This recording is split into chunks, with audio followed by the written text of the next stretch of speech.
ఈ వార్త మెయిన్ పేజీలో ఉండాలి యాక్చువల్గా. ఇదే జగన్మోహన్ రెడ్డి గారి హయాంలో అయితే ఇది ప్రతిరోజు చిన్నగా వాళ్ళు ఏం మాట్లాడినా కూడా చాలా పెద్దగా వేసేవాళ్ళు, ఏదో ఉద్యోగస్తులకు సంబంధించినటువంటి అంశం. ఇప్పుడు లోపల పేజీల్లోకి వెళ్ళిపోయి ఉద్యోగులు పెన్షనర్ల బకాయిలు చెల్లించాలని చెప్పి వాళ్ళు మామూలుగా ఏదో అలా డిమాండ్ చేశారన్నట్టుగా వార్త. ఏపీ జేఏసీ అమరావతి ముఖ్య సంఘాల డిమాండ్ అని చిన్నగా. సో వాళ్ళు ఆల్రెడీ ఈ ప్రభుత్వం మీద తిరుగుబాటుకు సిద్ధమయ్యారు, ఇదైతే క్లియర్. దీనిలో భాగంగా మీరు చూస్తే ఉద్యోగులు ఆర్థికపరమైన సమస్యల పరిష్కారానికి ప్రభుత్వం తక్షణమే చర్యలు తీసుకోవాలని AP JAC Amaravati chairman Bopparaju Venkateswarlu, secretary general Palsireddy దామోదరరావులు పేర్కొన్నారు.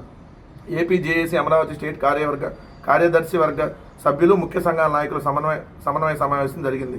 వీరందరూ మాట్లాడుతూ రాష్ట్రంలో ఉద్యోగులు పెన్షనర్లకు చెల్లించాల్సిన బకాయిలు 30,000 కోట్ల వరకు ఉన్నాయని, కొంతమంది రిటైర్ అయిన ఉద్యోగులు బకాయిలు అందుకోకుండానే చనిపోతున్నా ప్రభుత్వం పట్టించుకోకపోవడం బాధాకరం అన్నారు చంద్రబాబు నాయుడు గారి ప్రభుత్వం. ఇది మంచి ప్రభుత్వం కదా, చచ్చిపోయినా పట్టించుకోరు టెన్షన్. అసలు మీరు ఎవరికి టెన్షన్ పడి మళ్ళీ ఉన్నాళ్ళు ఇబ్బందికి వద్దు. ఈ ప్రభుత్వం చచ్చిపోయినా శవం మీద కూడా పేలాలు ఏరుకుంటుంది. శవం మీద ఎవరైనా చిల్లర అయితే ఆ చిల్లర కూడా ఏరుకునేటటువంటి ప్రభుత్వం ఇది.